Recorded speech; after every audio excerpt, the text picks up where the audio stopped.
In this video, I want to show you how to blow grass off a sidewalk with a cordless blower. Let's get to the video. Okay, I'm using my Ego 56 volt cordless leaf blower. I'm in my 5th year of this blower and it just works as good now as it does the day that I bought it. Okay, this blower does have a turbo button.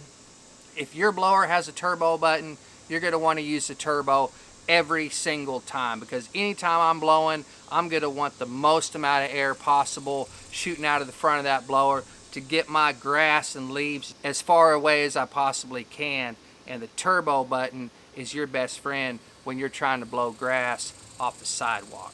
So pick up your blower, set your camera down, get in position, and just start blowing. My wife has beautiful flowers right here. I don't want to get all the grass and the flowers. I'm probably going to blow out the flower bed a little bit as I go.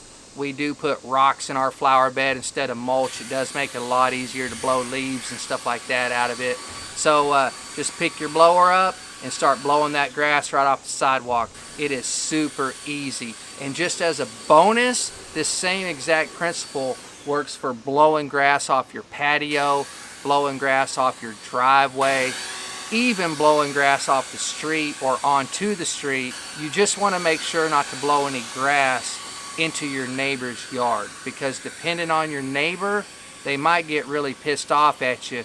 Just depends on your neighbor and if they see you do it, you know what I'm saying? So try to avoid that if you can, but if you have a neighbor that you don't really like, feel free, take it upon yourself just to do whatever you're going to do. That's your own judgment. I personally don't do it because I don't want my neighbors being mad at me. But that's it for this video, guys. I really appreciate y'all watching, and we'll catch y'all on the next video.